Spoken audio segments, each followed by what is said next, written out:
Alright. Awesome. Hello, lovelies. I am here. It is different. I know. It's crazy. I'm in a hotel room. I am fencing this weekend at a national competition. Really fun. Really excited. It's tomorrow, and I'm just like, ah, yay. Not as nervous as I was with me, but I thought right now, while I'm in the zone of like fencing and such, I would talk about what I do, explain basics as well as I can, because I'm very bad at explaining things, because I get really just things sidetracked. That's what it's called.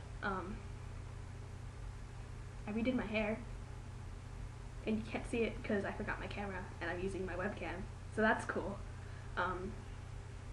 First thing I'm going to go over, I guess, is the equipment. Well, I should probably tell you what weapon I fenced. There are 3 different weapons. Why can't I remember? Foil, Sabre, and épée. I fence épée.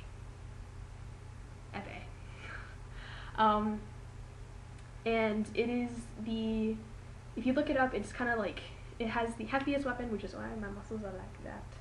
Only in this arm though, because I'm a right-handed. What am I doing? Talking, saying words, épée. Oh, it does not have right-of-way, which is something I'm not going to get into because I don't understand it at all. And it has, your whole body is the target area, so I could get hit here, I can get hit here, I can get hit here, I can get hit on the back, and like on the back of my foot, the bottom of my foot. That is a target. Yeah, pretty much anywhere. It also has the biggest bell guard, which I will get into because I have my weapon right here. And I do have this thing here. That's my PVC pipe, and I covered it. Look how cool it is. Oh, okay, you can't see that, can you? Oh, thanks. I can't see what I'm doing. Alright. So it's normally in that, but I took it out because I'm just cool like that. So equipment, you do have your weapon, and I'm going to get it. That's a whole separate thing. You have a mask, and then you have this thing, which is a jacket, which is kind of obvious, and it goes over your clothes, and it sits like this, and you put your arms in like a normal, yeah. So like, USA, yeah, cool. Next thing would be a mask. I think I said that, I don't even know. I've filmed this thing like 3 times, so I have just no idea what I'm doing. Which has like a cage kind of thing, so you don't get hit in the eye and be blind forever. Okay, then you have a body cord, which is basically how they keep score, because you are hooked up to an electronic machine, which has lights on it, and when you hit, the light will go off or whoever hits, like, their light will go off if they hit you, but your light will go off if you hit them, and they'll both go off if you hit each other at the same time, and you would both get a point, which is different than in Sabre and in Foil, where I don't think you get a point at all if you get simultaneous points. But we're using the French version, even though I'm in Spanish. Stuff. Okay, épée. You have other equipment. It's like glove, mask, plastron, body cord, chest protector for ladies, and plastron is like so the wire, like when you lunging, it doesn't burn your skin.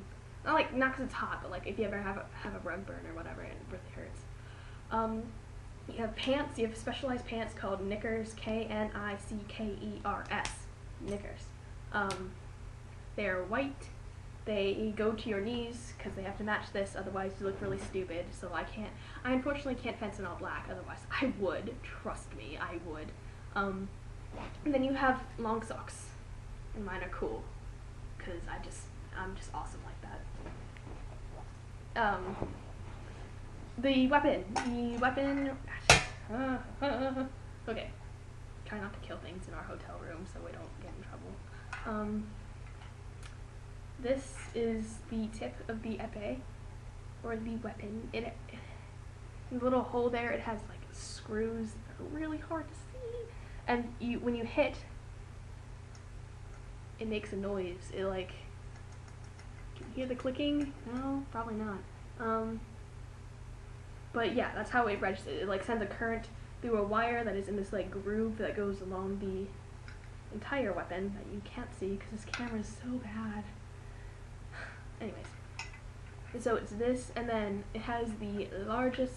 Can I balance it? Can I do it?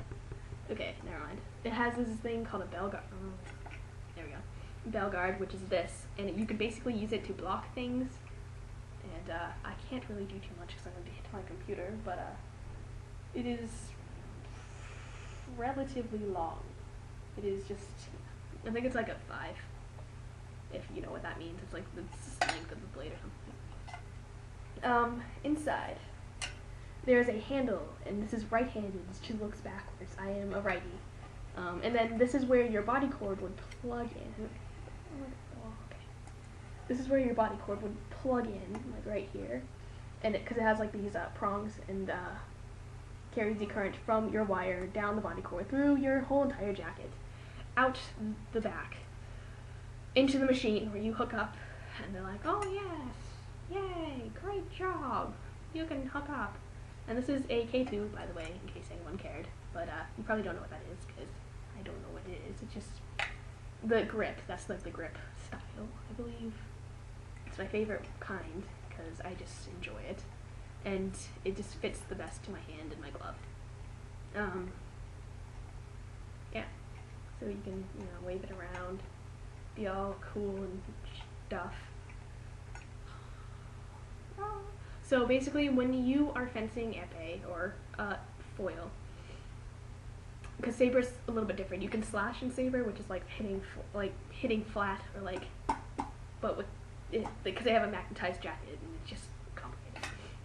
But with this, you do have to hit straight on, point on, or else it just won't count, because that would just be, you know, not fair. That's not how you kill people with actual swords. You'd have to hit them. So yeah, I guess it makes a sport out of it, but yeah. So that is basically what I do. That is my equipment. Okay, this is kind of a long one, so awesome. For bouting, which is like what we call fighting, I guess. Dueling, called bouting, or fencing, I guess. That's the actual verb. For that, there are 2 different stages. There is the pool stage, like swimming pool, and the direct eliminations, which is quite literally direct eliminations. If you lose, you are out. That is just ha ha ha ha ha. So but the direct elimination, your direct elimination matches depend on the pool bouts. So you have a pool of like up to 8, I believe. I've done a pool of like 9 before, but that's just because we had this whole tournament. Ow. I scratched myself. Ouch. The whole tournament was just like one big pool. We're just like, cool guys, let's all fence each other, and it was just insanity. We had to double strip, which is where you fence. You fence on like a, I don't know the dimensions of a fencing strip, but it is like a runway. Like if you think of like a catwalk, kind of, but just not always up. Sometimes it is, like for national tournament, world tournaments, internationally linked at the world tournament, like huge, massive ones. But ours, the ones that I went to the facility earlier today, are just flat on the ground. And they're grounded, so if you hit the floor, it won't count for anything. So, on the strip, I'm trying to think. Okay, the pools, you have like 8 to a strip, or 8 to a up to 8. It could be less than that. It can be like anywhere from like 4 to 2. I've had a 2-person tournament before to qualify for nationals like last year, which I did, even though I lost. But I only been fencing for about 6 months, so that's cool. What was I saying? Okay, pool bout. So you want to do really well in that, because the better you do, the easier your direct elimination will be. You're your first one, because they'll take the top fencer and the lowest fencer. They will fence, so they kind of like weed out the losers, I guess, until they get. And if you're like somewhere in the middle, you get somewhere like you either get a bye, which is like you don't have to fence, you automatically move on to like the table of whatever, and then things. So you do that, you fence awesome in your pools. You are just like no indicator. I'm not even going to go into indicator points, but you know, you are the top of your thing. Awesome. 5, 5, 5, 5, 5. Okay. 25, 5, 5, 5, 5. Yeah, 25 points, which is each 5-point rounds, just so you know. And you are like at the top. You are like first place. Awesome. Your first direct elimination bout will be probably with someone who is like at the bottom, which is where you do not want to be. Unless you just like really awesome at direct elimination, just like, oh yeah, I got this. So direct eliminations are longer. They are 3-minute, 3-minute periods, in which you need to score 15 points. So a normal pool bout is 3 minutes to get 5 points. The direct elimination is 9 minutes, and you get a minute in between to like, you know, rest and to get 15 points. So that's, yeah. And the best, you keep moving on until basically like it's kind of like the like, if you know March Madness, whatever that, you know what that is. I don't really watch basketball, but I got some extra credit for filling in a chart on basically numbers. So you keep advancing until you get to like the finals, which is, and then you fence for first and second. Everyone's like, yay, which is relatively cool. So that is basically what is going to go on at this tournament. I mean, sure, there are awards. The highest I think I've ever placed in like a legit like tournament. Like, well, I mean, I've technically placed second, but there were only 2 people there, so I mean, I placed 4th in one. No, excuse me, 3rd. Sorry, 3rd technically, and like 6th. But in these big ones, I've placed around like 21st out of 40, somewhere in the middle. Because I mean, these girls have been fencing since they were just like in the womb. Let's be honest here. Womb. Why did they put the B at the end? I don't know. So yes, they're really great, and I will be fencing some of the best in the nation. So wish me luck. Bye, lovelies. I'm going to go before this takes eons, even though it already has. So I will see you later.